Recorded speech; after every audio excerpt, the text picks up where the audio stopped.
¿Qué tal? Muy buenas noches. Aquí estamos, mi nombre es Ivette Gess y estamos aquí desde Cancún.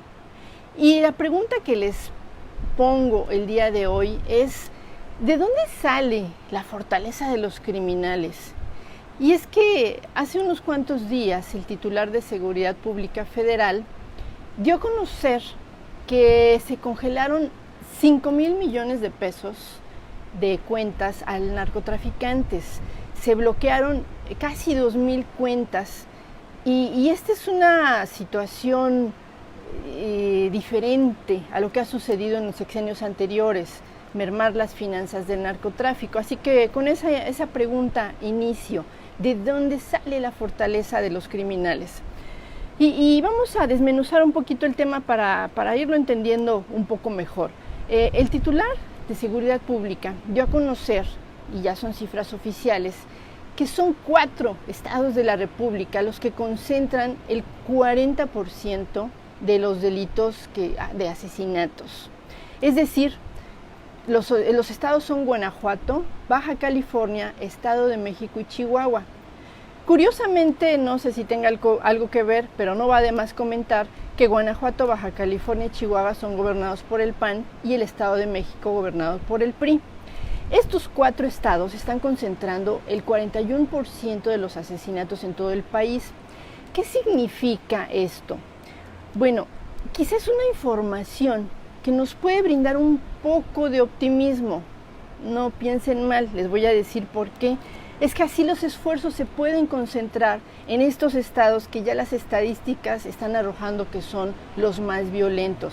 Se pueden enfocar los esfuerzos en estas zonas álgidas que han provocado que el mundo ya tenga una imagen de que todo México es inseguro y violento. Vámonos un poco al contexto, porque quien no conoce su historia está condenado a repetirla. ¿Cómo inició todo esto? Recordemos que cuando inició el gobierno de Felipe Calderón, él decidió arrancar lo que él mismo llamó la guerra contra el narco. ¿Qué sucedió? Las Fuerzas Armadas fueron sacadas a las calles, según esto para pacificar al país. ¿Y qué sucedió? Sucedió todo lo contrario. Las cifras de delitos de alto impacto y de desaparecidos se incrementaron de una manera escandalosa y desde entonces no pararon. Por supuesto que al agitar las cabezas de las bandas organizadas, la violencia se desató y lo que sucedió es que agarran algunas cabezas, se disgrega todo e inician varias cabecillas. O sea, se hizo un desorden en las bandas organizadas. Varios especialistas, desde que inició toda esta guerra contra el narco que la inició Calderón, que en ese entonces era panista, ahorita está pugnando por otro partido político para regresar al poder, varios especialistas en temas de seguridad cuestionaban desde ese entonces el uso físico de la Fuerza Armada, pero señalaban algo importantísimo, el nulo esfuerzo por aplicar una estrategia financiera a la par. Es decir, se preguntaban por qué no en lugar de generar violencia a balazos, se atacaba donde más duele, donde a todos nos duele, la lana, confiscar el dinero que estaba en poder del narcotráfico. El sentido común, a nosotros que no somos expertos, pues nos decía que estos especialistas sí tenían razón.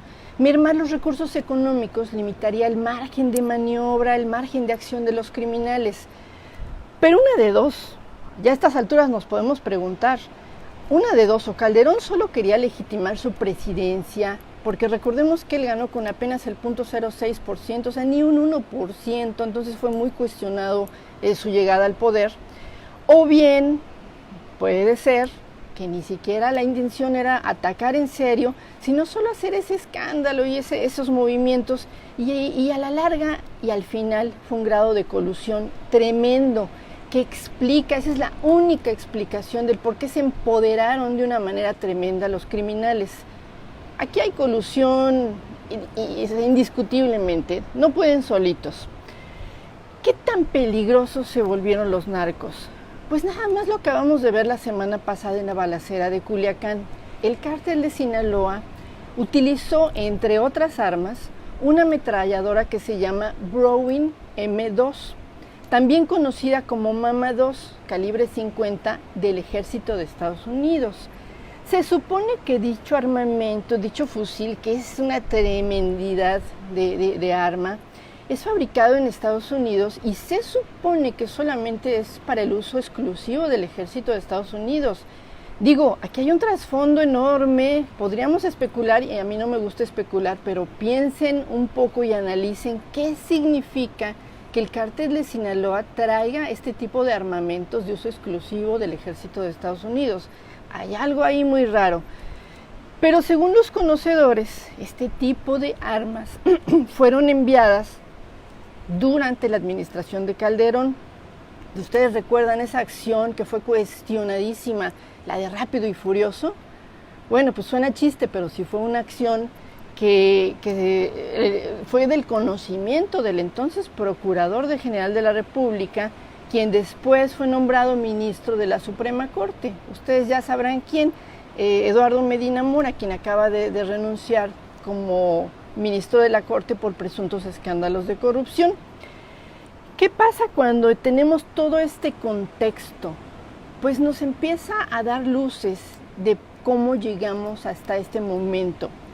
Lo que decía, el que conoce su historia, el que no conoce su historia está condenado a repetirla. Por eso necesitamos conocer qué sucedió, cómo se desarrolló y cómo llegamos hasta este momento, y así vamos hilando cabos. Total que pasó el tiempo y en la práctica los criminales siguieron con su dinero intacto. O sea, esa guerra pues realmente era como de mentiritas. Actuando cada vez de manera más avasalladora, abarcando más y más territorios, con una fuerza que creció a niveles inusitados. Lo acabamos de ver y lo seguimos viendo. No es para sorprenderse entonces que hayan podido acceder a este tipo de armas de última generación. El asunto, la verdad, es que sí da para la reflexión. Pues no hay que ser muy listos, no hay que ser muy genios para comprender que en los altos niveles de gobierno había un grado de colusión indiscutible. Es decir, si los bandidos se fortalecieron, es que el gobierno se los permitió. Hay una complicidad que hoy día estamos pagando muy caro, y en especial estos estados donde se desata una violencia tremenda. ¿Qué estrategia está siguiendo el actual gobierno federal? Esto es muy importante que veamos qué están haciendo. Eso sí, nadie puede asegurar si van a tener éxito. Por el bien de todos, esperemos que sí tengan éxito. Pero a diferencia de ese entonces con Calderón, ahora sí se está implementando lo que siempre debió ser: mermar las finanzas del narcotráfico. De acuerdo con datos proporcionados por el titular de Seguridad Pública y Protección Ciudadana, Alfonso Durazo, quien dio una rueda de prensa extensísima hace un par de días, hasta la fecha se han congelado un aproximado de 5,000 millones de pesos a cuentas de narcotraficantes.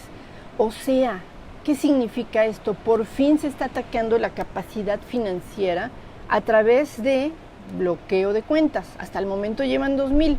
Claro, apenas inician y en realidad a mí en lo personal me parece poco comparado con el poderío económico millonario de las ganancias que han tenido en los últimos años los narcotraficantes. En la historia de toda esta guerra del narcotráfico no se habían registrado tan importantes confiscaciones de dinero, de cuentas, lo que quiere decir que van a limitar su margen de maniobra. O sea, era una guerra de mentiritas, ¿no? Si no les atacan donde pueden manejar, donde pueden maniobrar, que es el dinero, pues era como de mentiritas. Hay motivos, estoy segura que hay motivos para pensar que en el mediano plazo la estrategia que están implementando actualmente sí puede funcionar. Recordemos que también la ahora modificada ya Ley de Extinción de Dominio, que por cierto, había varios inconformes con estas modificaciones, paradójicamente, pues obvio quien le pega no quiere que se modifique la ley.